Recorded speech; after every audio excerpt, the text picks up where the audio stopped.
ನಮಸ್ಕಾರ ವೀಕ್ಷಕರೇ, ಪ್ರತಿನಿಧಿ ನ್ಯೂಸ್ಗೆ ಸ್ವಾಗತ. ಇದು ಆಷಾಢದ ಮಾಸ. ಈ ಸಂದರ್ಭದಲ್ಲಿ ಸಾಕಷ್ಟು ಧಾರ್ಮಿಕ ಕಾರ್ಯಕ್ರಮಗಳು ಎಲ್ಲ ಕಡೆಗಳಲ್ಲಿ ನಡೀತವೆ. ಈ ಆಷಾಢದ ವಿಶೇಷಗಳೇನು, ಯಾಕೆ ಈ ಧಾರ್ಮಿಕ ಆಚರಣೆಗಳು ನಡೀತದೆ, ಯಾಕೆ ಇದ್ರ ಬಗ್ಗೆ ಕೆಲವು ಕಟ್ಟಳೆಗಳನ್ನು ವಿಧಿಸಲಾಗಿದೆ. ಸಂಬಂಧಪಟ್ಟಂತೆ ನಮ್ಮೊಂದಿಗೆ ಜ್ಯೋತಿಷ್ಯ ಶಾಸ್ತ್ರದ ಗುರುಗಳು ಆದಂತಹ ಜ್ಯೋತಿಷ್ಯ ವಿಶಾರದರು ನಮ್ಮೊಂದಿಗಿದ್ದಾರೆ. ಮೂಗೂರು ಮಧು ದೀಕ್ಷಿತರು ಅವರೊಂದಿಗೆ ಮಾತನಾಡುವ. ಧನ್ಯವಾದಗಳು. Thank you. ನಮಸ್ತೆ ಸರ್. ನಮಗೆ ಸ್ವಾಗತ. ನಮಸ್ತೆ ಸರ್. ಈ ಆಷಾಢ ಅಂದ್ರೆ ಎಲ್ಲಿಂದ ಶುರುವಾಗುತ್ತೆ? ಅದರ ಹಿಂದೂ ಪಂಚಾಂಗದ ಪ್ರಕಾರ ಅದರ ವಿಶೇಷಗಳೇನು? ಶ್ರೀ ಗುರುಭ್ಯೋ ನಮಃ. ಮಾಯಕಾರ ಪ್ರಭುವೇ ನಮಃ. ಮೊದಲನೇದಾಗಿ ಭಾಳ ಖುಷಿ ವಿಷಯ ಏನಪ್ಪ ಇವತ್ತು ಅಂತಂದರೆ, ಮಹೇಂದ್ರ ಸರ್ ಜೊತೆಗೆ ನಾವು ಕಾರ್ಯಕ್ರಮ ಮಾಡ್ತಾ ಇರುವಂಥದ್ದೇ ಭಾಳ ಖುಷಿ ವಿಷಯ. ಇನ್ನು ನಮ್ಮ ಕಾಲಗಣನೆ ಯಾವಾಗಲೂ ಪ್ರಾರಂಭ ಆಗುವಂಥದ್ದು ಯುಗಾದಿಯಿಂದನೇ ಪ್ರಾರಂಭ ಆಗುತ್ತೆ. ಈಗ ನಾವು ಸಂವತ್ಸರಗಳು ಅಂತ ಹೇಳ್ತೀವಿ, 60 ಸಂವತ್ಸರಗಳಿಗೆ ಒಂದು ದೊಡ್ಡ ಚಕ್ರ ಅಂತ ಹೇಳ್ತೀವಿ. ಅದೇ ರೀತಿ ಯುಗಾದಿಯಿಂದ ಯುಗಾದಿಗೆ 1 ವರ್ಷ ಅಂತ ಕರಿತೀವಿ. ಅದನ್ನು 2 ಭಾಗಗಳನ್ನಾಗಿ ವಿಂಗಡಣೆ ಮಾಡಿದ್ದಾರೆ ನಮ್ಮ ಶಾಸ್ತ್ರದಲ್ಲಿ. ಅದನ್ನು ಸಂಕ್ರಾಂತಿಯಿಂದ ಈ ಜುಲೈವರೆಗೆ ಉತ್ತರಾಯಣ ಪುಣ್ಯಕಾಲ ಅಂತ ಬಂದರೆ, ಈ ಜುಲೈಯಿಂದ ನೆಕ್ಸ್ಟು ಜನವರಿವರೆಗೆ ದಕ್ಷಿಣಾಯನ ಅಂತ ಪುಣ್ಯಕಾಲ ಅಂತ, ಮುಂದಿನ ಸಂಕ್ರಾಂತಿ ಜನವರಿ ಸಂಕ್ರಾಂತಿವರೆಗೆ 2 ವಿಭಾಗಗಳನ್ನು ಮಾಡಿದ್ದಾರೆ.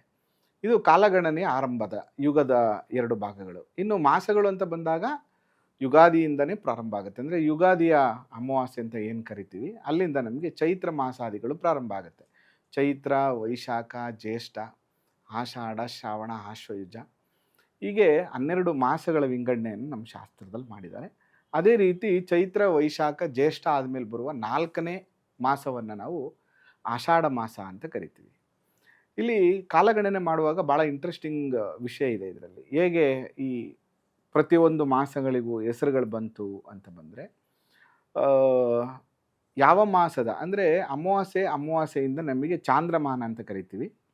ಸೂರ್ಯ ಒಂದು ರಾಶಿಯಿಂದ ಮತ್ತೊಂದು ರಾಶಿಗೆ ಪ್ರವೇಶ ಮಾಡುವ ಕಾಲ ಅಥವಾ ಅವನಿರುವ 1 ತಿಂಗಳ ಅವಧಿಯನ್ನು ಸೌರಮಾಸ ಅಂತ ನಾವು ಕರಿತೀವಿ. ಆದರೆ ನಮಗೆ ತುಂಬ ಹಬ್ಬ ಹರಿದಿನಗಳನ್ನು ನಾವು ಆಚರಣೆ ಮಾಡುವಂಥದ್ದು ಎಲ್ಲವನ್ನು ಚಾಂದ್ರಮಾಸದ ಆಧಾರದ ಮೇಲೇ ಆಚರಣೆಗಳನ್ನು ಮಾಡ್ತೀವಿ. ಅದರಲ್ಲಿ ಈ ಅಮಾವಾಸ್ಯೆ ಮಧ್ಯದಲ್ಲಿ ಬರುವಂತಹ ಹುಣ್ಣಿಮೆ ಭಾಳ ಮುಖ್ಯ ಆಗುತ್ತೆ. ಆ ಹುಣ್ಣಿಮೆಯ ದಿನ ಯಾವ ನಕ್ಷತ್ರ ಇರ್ತದೋ ಆ ನಕ್ಷತ್ರದ ಆಧಾರದ ಮೇಲೆ ಆ ಮಾಸಕ್ಕೆ ಹೆಸರು ಬಂದಿದೆ. ಈಗ ಎಕ್ಸಾಂಪಲ್ಲು, ವಿಶಾಖ ನಕ್ಷತ್ರ ಇದ್ದರೆ ಆ ತಿಂಗಳಲ್ಲಿ ಹುಣ್ಣಿಮೆ ದಿನ ವೈಶಾಖ ಮಾಸ. ಅದೇ ರೀತಿ ಹುಣ್ಣಿಮೆಯ ದಿನ ಜ್ಯೇಷ್ಠ ನಕ್ಷತ್ರ ಇದ್ದರೆ ಅದನ್ನು ಜ್ಯೇಷ್ಠ ಮಾಸ. ಅದೇ ರೀತಿ ಪೂರ್ವಾಷಾಢ ನಕ್ಷತ್ರ ಆ ಮಾಸದಲ್ಲಿ ಹುಣ್ಣಿಮೆಯಲ್ಲಿ ಬಂದರೆ ಅದನ್ನು ಆಷಾಢ ಮಾಸ ಅನ್ನುವಂಥ ಹೆಸರು. ಹುಣ್ಣಿಮೆ ದಿನ ಇರುವಂತಹ ನಕ್ಷತ್ರಗಳ ಆಧಾರದ ಮೇಲೆ, ಯಾಕಂದರೆ ಯಾಕೆ ಎಲ್ಲವನ್ನ ಚಾಂದ್ರಮಾಸದ ಮೇಲೆ ನಾವು ತುಂಬ ಗಣನೆಗೆ ತಗೋತೀವಿ ಅಂದರೆ, ನಮ್ಮ ಭೂಮಿಯ ಸುತ್ತುವಂಥ ಚಂದ್ರ ಉಪಗ್ರಹ, ಇಟ್ ಇಸ್ ವೆರಿ ನಿಯರೆಸ್ಟ್ ಗ್ರಹ ಅವನು.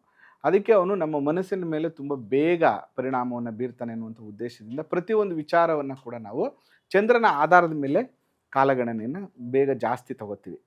ಅದರಿಂದ ಹುಣ್ಣಿಮೆ ದಿನ ಇರುವಂತಹ ನಕ್ಷತ್ರದ ಆಧಾರದ ಮೇಲೆ ನಾವು ಮಾಸಗಳನ್ನು ನಿರ್ಣಯ ಮಾಡಿದ್ದೀವಿ. ಆಷಾಢ ಮಾಸದಲ್ಲಿ ಏನಂತಂದರೆ, ಒಂದು ಉಪವಾಸದ ಬಗ್ಗೆ ಹೇಳಿರುವಂಥದ್ದು, ಬಂದು ಆಷಾಢ ಶ್ರಾವಣ 2 ಕೂಡ ಉಪವಾಸಕ್ಕೆ ತುಂಬ ಒಳ್ಳೆಯದು. ಮಾಂಸಾದಿಗಳನ್ನು ಬಿಡಬೇಕು ಅಂತ ಶಾಸ್ತ್ರಸಮ್ಮತ. ಯಾಕೆ ಮಾಂಸಾದಿಗಳನ್ನು ಬಿಡಬೇಕು ನೋಡಿ, ಇವರು ಸುಳ್ಳು ಹೇಳ್ತಾ ಇದ್ದಾರೆ, ಮೌಢ್ಯವನ್ನು ಬಿತ್ತುತ್ತಾ ಇದ್ದಾರೆ ಅಂತ. ಹಂಗಲ್ಲ. ಏನಾಗುತ್ತೆ, ಆಷಾಢದಲ್ಲಿ ಬಿತ್ತನೆ ಆದಮೇಲೆ ಶ್ರಾವಣ ಮಾಸದಲ್ಲಿ ಮಳೆಗಾಲ ಬರುತ್ತೆ. ಈ ಮಾಸದಲ್ಲಿ ಏನಾಗ್ತಾಯಿತ್ತು, ಚೆನ್ನಾಗಿ ಮಾಂಸ ತಿಂದರೆ ದೇಹ ದಂಡಿಸ್ಬೇಕು, ಹೊಲದಲ್ಲೋಗಿ ಕೆಲಸ ಮಾಡಬೇಕು, ಆಗ ಏನಾಗ್ತಾಯಿತ್ತು, ಜೀರ್ಣ ಆಗ್ತಾಯಿತ್ತು. ಬಟ್ ಮಳೆಗಾಲ ಇರೋದ್ರಿಂದ ಯಾರೂ ಮನೇಲೇ ಇರ್ತಾಯಿದ್ರು, ಯಾರೂ ಹೋಗಿ ಕೆಲಸ ಮಾಡ್ತಾ ಇರಲಿಲ್ಲ. ಅದರಿಂದ ಮಾಂಸ ತಿಂದರೆ ಜೀರ್ಣಕ್ರಿಯೆ ಸರಿಯಾಗಿ ಆಗ್ತಾ ಇರಲಿಲ್ಲ. ಆ ಕಾರಣದಿಂದಾಗಿ ಈ ಮಾಸದಲ್ಲಿ ಮಾಂಸ ತಿನ್ನಬೇಡಿ ಅಂತ. ಬಟ್ ಇವತ್ತು ಎಲ್ಲ ಮಾಂಸ ತಿಂದು ಜಿಮ್ಗೂ ಹೋಗ್ತಾರೆ. ಅದರಿಂದ ಈ ಕಾಲಘಟ್ಟಕ್ಕೆ, ಅಂದರೆ ನಾನು ಯಾವಾಗಲೂ ಏನು ಹೇಳ್ತೀನಿ ಅಂದರೆ, ಕಾಲ ಬದಲಾವದಂಗೆ ನಾವು ಕೂಡ ಒಂದಷ್ಟು ಬದಲಾವಣೆಗಳನ್ನು ನಾವು ಮಾಡ್ಕೋಬೇಕಾಗ್ತದೆ. ಅದರಿಂದ ಈ ಥರ ಯಾವ ರಿಸ್ಟ್ರಿಕ್ಷನ್ಸು ಇಲ್ಲದೆ ಸರಿಯಾದ ಆಹಾರ ಪದ್ಧತಿಗಳ ಜೊತೆ ಆಷಾಢ ಆಗಲಿ ಶ್ರಾವಣ ಮಾಸ ಆಗಲಿ ಇದನ್ನು ಆಚರಣೆ ಮಾಡೋದ್ರಿಂದ ಅತ್ಯಂತ ಶುಭ ಫಲಗಳು ನಿಮಗೆ ಪ್ರಾಪ್ತಿ ಆಗ್ತದೆ. ಜೊತೆಗೆ ಈ ಶುಕ್ರವಾರದ ದಿನ ಶೀಘ್ರವಾಗಿ ಫಲ ಸಿಕ್ಕಬೇಕು ಅಂತಂದರೆ ನೋಡಿ, ನಮ್ಮದು DNA ಅಂತ ಹೇಳ್ತೀವಿ. DNA ಯಲ್ಲಿ 2 ಸುರುಳಿಗಳಿರ್ತದೆ. ಇದನ್ನೇ ನಾವು ಶಿವ ಮತ್ತು ಶಕ್ತಿ ಅಂತ ಕರಿತೀವಿ. ಅದಕ್ಕೆ ಇಲ್ಲಿ ಎಕ್ಸ್ ಕ್ರೋಮೋಸೋಮು, ವೈ ಕ್ರೋಮೋಸೋಮು, ಗಂಡು ಹೆಣ್ಣು ಸಂತಾನ, ಇದೆಲ್ಲವೂ ಕೂಡ ಶಿವಶಕ್ತಿಯ ಕಲ್ಪನೆಯಿಂದನೇ ಆಗಿರುವಂಥದ್ದು. ಅದರಿಂದ ಈ ಮಾಸದಲ್ಲಿ ನೀವೇನು ಮಾಡಬೇಕು ಅಂತಂದರೆ, ಶುಕ್ರವಾರದ ದಿನಗಳಲ್ಲಿ ಮನೆಯನ್ನು ಶುದ್ಧಿಯಾಗಿ ಇಟ್ಕೊಳ್ಳುವಂಥದ್ದು. ತುಂಬ ಜನ ಹೆಣ್ಮಕ್ಳಿಗೆ ನಾನು ಹೇಳೋದೇನೆಂದರೆ, ಮನೆಯಲ್ಲಿ ದೀಪನೇ ಹಚ್ಚಿರಲ್ಲ. ದೇವಸ್ಥಾನಕ್ಕೆ ಹೋಗ್ಬಿಟ್ಟು 3 ಗಂಟೆಗೆ ಲೈನಲ್ಲಿ ನಿಂತಿರ್ತಾರೆ. ನೀವು ಮನೆಯಲ್ಲೇ ಪೂಜೆ ಮಾಡದೆ ಅಥವಾ ಮನೆಯಲ್ಲಿರೋರಿಗೆ ಗೌರವವಾಗಿ ನಡ್ಕೊಳ್ಳದೆ ನೀವು ಎಷ್ಟು ಗಂಟೆಗೆ ಹೋಗಿ ನಿಂತ್ಕೊಂಡ್ರೂ ಪ್ರತಿಫಲ ಸಿಗೋದಿಲ್ಲ. ಮನೆಯನ್ನು ಶುದ್ಧಿಯಾಗಿ ಇಟ್ಕೋಬೇಕು, ಅಡುಗೆ ಮನೆ ಶುದ್ಧಿಯಾಗಿ ಇಟ್ಕೋಬೇಕು, ದೇವ್ರ ಮನೆಯನ್ನು ಶುದ್ಧಿಯಾಗಿ ಇಟ್ಕೋಬೇಕು, ಪ್ರತಿದಿನ ದೀಪವನ್ನು ಹಚ್ಚಬೇಕು. ಜೊತೆಗೆ ನಿಮ್ಮ ಕೈಲಿ ಆದಷ್ಟು ನೈವೇದ್ಯವನ್ನು ಮಾಡಿ ಮನೆಯನ್ನು ಎಷ್ಟು ಶುಚಿರವಾಗಿ ಇಟ್ಕೋತಿರೋ ಅಷ್ಟು ಬೇಗ ಅಮ್ಮನವರ ಅನುಗ್ರಹ ಅವರಿಗೆ ಪ್ರಾಪ್ತಿಯಾಗುತ್ತೆ. ಶುಕ್ರವಾರನೇ ಪ್ರಮುಖವಾಗಿ ಯಾಕೆ ಚಾಮುಂಡಿಯ ಪೂಜೆ? ನಮ್ಮಲ್ಲಿ ಪ್ರತಿ ಒಂದು ಗ್ರಹಗಳಿಗೂ ಕೂಡ ಒಂದೊಂದು ದೇವರ ವಿಶೇಷತೆಗಳನ್ನು ತಿಳಿಸಿದ್ದಾರೆ. ಎಕ್ಸಾಂಪಲ್, ರವಿ ಅಂದರೆ ಶಿವನ ಅಂಶ, ಅಂದರೆ ರವಿ ಅಂದರೆ ಶಿವನನ್ನು ಪೂಜೆ ಮಾಡಬೇಕು. ಚಂದ್ರ ಅಂದರೆ ಪಾರ್ವತಿಯನ್ನು ಪೂಜೆ ಮಾಡಬೇಕು. ಕುಜ ಅಂದರೆ ಸುಬ್ರಹ್ಮಣ್ಯನ ಪೂಜೆ ಮಾಡಬೇಕು. ಬುಧ ಅಂದರೆ ವಿಷ್ಣುವನ್ನು ಪೂಜೆ ಮಾಡಬೇಕು. ಹೀಗೆ ಪ್ರತಿ ಒಂದು ಗ್ರಹಗಳಿಗೂ ಕೂಡ ಒಂದೊಂದು ದೇವತೆಗಳನ್ನು ಇಂಡಿಕೇಟ್ ಮಾಡಿದ್ದಾರೆ. ಅದರಲ್ಲಿ ವಿಶೇಷವಾಗಿ ಚಂದ್ರ ಮತ್ತು ಶುಕ್ರ ಹೆಣ್ಣು ದೇವರನ್ನು ಇಂಡಿಕೇಟ್ ಮಾಡ್ತಾನೆ. ಅದಕ್ಕೋಸ್ಕರ ತ್ರಿಶಕ್ತಿಯ ಸ್ವರೂಪವಾಗಿರುವಂತಹ ಗ್ರಹ ಯಾವುದು ಅಂದ್ರೆ ಶುಕ್ರ.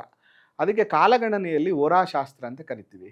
ಓರದಿಂದ ವಾರದ ಉತ್ಪತ್ತಿ ಆಗಿದೆ ಅಂತ. ಅದಕ್ಕೆ ಶುಕ್ರವಾರ ಅಮ್ಮನವರಿಗೆ ವಿಶೇಷವಾಗಿರೋದ್ರಿಂದ ಈ ಶುಕ್ರವಾರ ಅಮ್ಮನವ್ರ ಪೂಜೆಯನ್ನು, ಯಾಕಂದರೆ ಈ ಮಾಸದಲ್ಲಿ ಅಮ್ಮನವ್ರ ಜನನ ಆಗಿದೆ, ಚೌಡೇಶ್ವರಿ ಜನನ ಆಗಿದೆ. ವಾರ ಪೂರ್ತಿ, ತಿಂಗಳು ಪೂರ್ತಿ ನಾವು ಮಾಡೋಕ್ಕಾಗೋದಿಲ್ಲ. ಅದರಿಂದ ಅಮ್ಮನವರ ಅಂಶ ಇರುವಂತಹ ವಾರ ಶುಕ್ರವಾರ ಆಗಿರೋದ್ರಿಂದ ಆ ದಿನಗಳಲ್ಲಿ ಅಂದರೆ ಶುಕ್ರವಾರದಲ್ಲಿ ಪೂಜೆ ಮಾಡಿದ್ರೆ ವಿಶೇಷವಾದಂಥ ಫಲಪ್ರಾಪ್ತಿ ಆಗುತ್ತೆ. ನೀವು ಹೇಳಿದ ತಕ್ಷಣ ಚಾಮುಂಡಿ ಬೆಟ್ಟಕ್ಕೆ ಜನ ದಂಡೋಪಾದಿ ಬಂದ್ಬಿಡ್ತಾರೆ. ಎಲ್ಲ ಶಕ್ತಿ ದೇವಾಲಯಗಳು ತುಂಬ್ಕೊಂಡ್ಬಿಡ್ತಾರೆ. ಬೇರೆ ಬೇರೆ ಕಾರಣ ತೊಂದರೆಗಳೆಲ್ಲ ಆಗ್ತದೆ. ಅದ್ರ ಪರ್ಯಾಯ ಏನಾದರೂ ಇದೆಯಾ? ಪರ್ಯಾಯ ಏನಂದರೆ, ತಿಂಗಳು ಪೂರ್ತಿ ಯಾವ ದಿನ ಪೂಜೆ ಮಾಡಿದ್ರೂ ಅಮ್ಮನವ್ರ ಅನುಗ್ರಹ ಪ್ರಾಪ್ತಿಯಾಗುತ್ತೆ.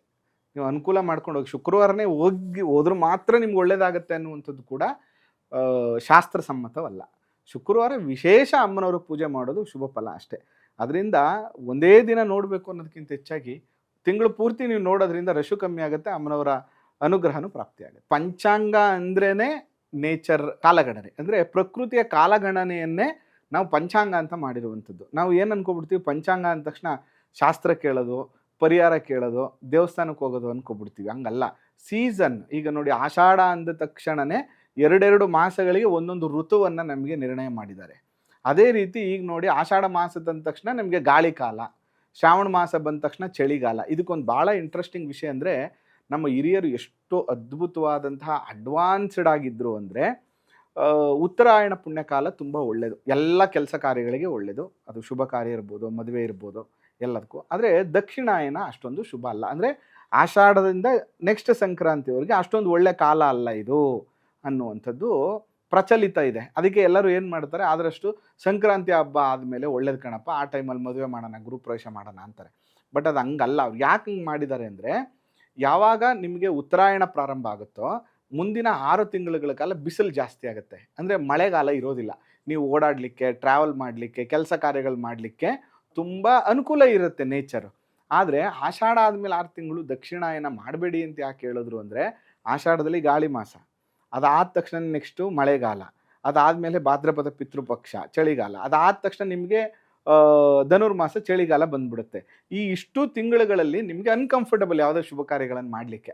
ಅದಕ್ಕೆ ಜನಕ್ಕೆ ಈ ಥರ ವೈಜ್ಞಾನಿಕ ದೃಷ್ಟಿಕೋನದಲ್ಲಿ ಹೇಳಿದ್ರೆ ಅರ್ಥ ಆಗ್ತಿರ್ಲಿಲ್ಲ. ಅದಕ್ಕೆ ಅವ್ರು ಏನು ಮಾಡಿದ್ರು, ದೇವರು, ದಿಂಡ್ರು, ಪೂಜೆ ಅನ್ನುವಂತಹ ಚಿಂತನೆಯನ್ನು ಇಟ್ಟು, ನೋಡ್ರಪ್ಪ ಈ ಟೈಮಲ್ಲಿ ಮಾಡಿದ್ರೆ ನಿಮ್ಗೆ ಒಳ್ಳೇದಾಗಲ್ಲ, ಈ ಟೈಮಲ್ಲಿ ಮಾಡಿದ್ರೆ ನಿಮ್ಗೆ ಒಳ್ಳೇದಾಗುತ್ತೆ ಅನ್ನುವಂಥ ನಿರ್ಣಯಗಳನ್ನು ದೇವರ ಹೆಸರಲ್ಲಿ ತೆಗೆದುಕೊಂಡು ಬಂದರು. ಅವೈಜ್ಞಾನಿಕರು ನಾವುಗಳಷ್ಟೇ. ನಮ್ಮ ಹಿರಿಯರೆಲ್ಲ ತುಂಬ ಸೈಂಟಿಫಿಕಲಿ ಅಡ್ವಾನ್ಸ್ಡ್ ಆಗಿದ್ದರು. ಇಲ್ಲಿ ಏನಾಗ್ತಾಯಿತ್ತು, ನಮ್ಮದೆಲ್ಲ ರೈತಾಪಿ ಜನಾಂಗ ಆಲ್ಮೋಸ್ಟ್. ಈಗ ನಾವೆಲ್ಲ ಸ್ವಲ್ಪ ಬೇರೆ ಬೇರೆ ವೃತ್ತಿಗಳನ್ನು ಮಾಡ್ತಾಯಿದ್ದೀವಿ. ಆದರೆ ಆವಾಗ 100ಕ್ಕೆ 90% ಎಲ್ಲರೂ ಕೂಡ ರೈತಾಪಿ ಕೆಲಸನೇ, ಕೃಷಿಯನ್ನೇ ನಂಬ್ಕೊಂಡಿದ್ದಂಥವ್ರು. ಅದಕ್ಕೆ ಪೂರಕವಾದಂಥ ಬೇರೆ ಬೇರೆ ಕೆಲಸಗಳನ್ನು ಮಾಡುವಂಥದ್ದಿದ್ರು. ಯಾವಾಗ ಆಷಾಢ ಮಾಸದಲ್ಲಿ, ಇದು ಬಿತ್ತನೆ ಕಾಲ, ಇದು ಆಷಾಢ ಮಾಸ, ಈಗ ಬಿತ್ತನೆ ಮಾಡ್ತಾರೆ, ನೆಕ್ಸ್ಟ್ ಮಳೆ ಬರುತ್ತೆ, ಅದಾದಮೇಲೆ ಒಂದು ಕೊಯ್ಲಾಗುತ್ತೆ, ಅದಾದಮೇಲೆ ಮತ್ತೆ ಇನ್ನೊಂದು ಸರಿ ಸೆಕೆಂಡ್ ಕೊಯ್ಲು ಬಂದು ಡಿಸೆಂಬರಲ್ಲಿ ಆಗುತ್ತೆ. ಆಷಾಢ ಮಾಸದಲ್ಲಿ ಹಳ್ಳಿ ಜನ ಹೇಗಿತ್ತು ಅಂತಂದರೆ, ಅಲ್ಲಿ ಗಂಡ ಹೆಂಡ್ತಿ ಮಕ್ಕಳು ಅಂತ ಏನಿಲ್ಲ, ಪ್ರತಿಯೊಬ್ಬರು ಹೊಲದಲ್ಲಿ ಹೋಗಿ ಕೆಲಸ ಮಾಡಬೇಕು, ಇಲ್ಲ ಅಲ್ಲಿ ಬರುವಂಥ ಆಳುಗಳಿಗೆ ಅಡುಗೆ ಮಾಡಿ ಹಾಕಬೇಕು. ಮದುವೆಯಾಗಿ 1.5, 2, 3, 4 ತಿಂಗಳಾಗಿರಲ್ಲ, ಅವಳನ್ನ ಕರ್ಕೊಂಡು ಬಂದುಬಿಟ್ಟು ಕೆಲಸಕ್ಕೆ ಹಾಕೋಬಿಟ್ರೆ ಆ ಮಗುಗೆ ಅಡ್ಜಸ್ಟ್ ಆಗೋಕ್ಕೆ ತೊಂದರೆ ಆಗುತ್ತೆ, ಹೊಂದಾಣಿಕೆ ಮಾಡ್ಕೊಳ್ಳೋಕೆ ಕಷ್ಟ ಆಗುತ್ತೆ. ಅದಕ್ಕೆ ಏನು ಮಾಡಿದ್ರು, ಆಷಾಢದಲ್ಲಿ ಅತ್ತೆ ಸೊಸೆ ಒಟ್ಟಿಗೆ ಇರಬಾರ್ದು ಅಂತ ನಿರ್ಣಯವನ್ನು ತಂದರು.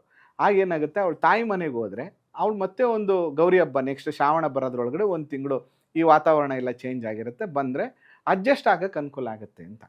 ಎರಡನೇದು ಬಂದು ಈ ಆಷಾಢ, ಹೊಸ್ದಾಗಿ ಮದುವೆ ಆಗಿರೋರು, ಚಳಿಗಾಲ ಇರುತ್ತೆ, ಗಂಡ ಹೆಂಡ್ತಿ ತಿರುಗಾಡೋಕ್ಕೆ ಶುರು ಮಾಡಿಬಿಟ್ರೆ ಹೊಲದ ಕೆಲಸ ಆಗಲ್ಲ. ಅದಕ್ಕೆ ದೂರನೇ ಇಟ್ಬಿಟ್ರೆ ಈ ಪ್ರಾಬ್ಲಮೇ ಇರೋಲ್ಲ, ಮನೆ ಮಗ ಕೆಲಸ ಮಾಡ್ಕೊಂಡಿರ್ತಾನೆ ಅಂತ. ಇನ್ನೊಂದು ಅದ್ಭುತವಾದ ಕಾರಣ ಏನಂದರೆ, ಈ ಮಾಸ ಇದೆಯಲ್ಲ, ಇದು ಹೊಸ್ದಾಗಿ ಮದುವೆ ಆಗಿರೋರಿಗೂ ಅಪ್ಲಿಕೇಬಲ್ ಆಗುತ್ತೆ, ಅಥವಾ ಯಾವುದೇ ಕಾಲದಲ್ಲಿ ಸಂತಾನವನ್ನು ಅಪೇಕ್ಷೆ ಪಡುವಂಥವ್ರಿಗೂ ಕೂಡ ಅಪ್ಲಿಕೇಬಲ್ ಆಗುತ್ತೆ. ಬಿಸಿಲು ಮುಗಿದ ತಕ್ಷಣ ಬರುವಂಥ ಈ ಗಾಳಿ, ಚಳಿ ಗಾಳಿ ಇದೆಯಲ್ಲ, ಇದರಲ್ಲಿ ತುಂಬ ಕ್ರಿಮಿಕೀಟಗಳು ಜಾಸ್ತಿ ಇರುತ್ತೆ. ಇದರಿಂದ ಆರೋಗ್ಯ, ಎಕ್ಸಾಂಪಲ್ ನಮಗೇನೆ ಓಡಾಡ್ಬಿಟ್ರೆ ಶೀತ ಆಗೋದು, ನೆಗಡಿ ಆಗೋದು, ಕೆಮ್ಮು ಬರುವಂಥದ್ದು ಇರುತ್ತೆ. ಅದಕ್ಕೆ ಈ ಮಾಸದಲ್ಲಿ ಏನಾದ್ರು ಕನ್ಸೀವ್ ಆದರೆ, ಅಕಸ್ಮಾತ್ ತಾಯಿಗೆ ಏನಾದರೂ ಆರೋಗ್ಯದಲ್ಲಿ ಸಮಸ್ಯೆ ಆದರೆ, ಹುಟ್ಟುವಂಥ ಮಗು ಆರೋಗ್ಯದ ಸಮಸ್ಯೆಯಿಂದ ಜನನ ಆಗುತ್ತೆ ಅಂತ ಒಂದು ಕಾರಣ. ಎರಡನೇದು, ಈ ಮಾಸದಲ್ಲಿ ಅವಳು ಗರ್ಭವತಿ ಆದರೆ ಅವಳಿಗೆ ಏಪ್ರಿಲಲ್ಲಿ ಡೆಲಿವರಿ ಆಗುತ್ತೆ.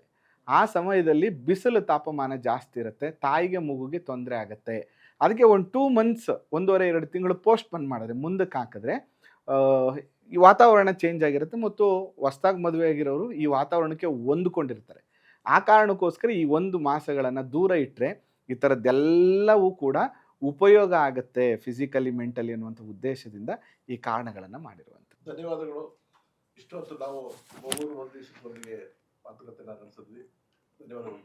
ಪ್ರತಿನಿಧಿ ವಾಹಿನಿಗೆ, ಜೊತೆಗೆ ವಿಶೇಷವಾಗಿ ಮಹೇಂದ್ರ ಸರ್ಗೆ ಅತ್ಯಂತ ಧನ್ಯವಾದಗಳನ್ನು ಹೇಳಕ್ಕೆ ಇಷ್ಟಪಡ್ತೀನಿ. ಯಾಕೆಂದರೆ ಮಹೇಂದ್ರ ಸರ್ ಅವ್ರನ್ನೆಲ್ಲ ನೋಡ್ಕೊಂಡು ಬೆಳೆದಂಥವ್ರು ನಾವು. ಅವರ ಕೆಲಸ ಕಾರ್ಯಗಳು, ಅವರ ವೈಖರಿ ಭಾಳ ಖುಷಿ ಉಡುವಂಥದ್ದು, ಮತ್ತು ಅವರ ಜ್ಞಾನ ಭಾಳ ವಿಶೇಷವಾಗಿರುವಂಥದ್ದು.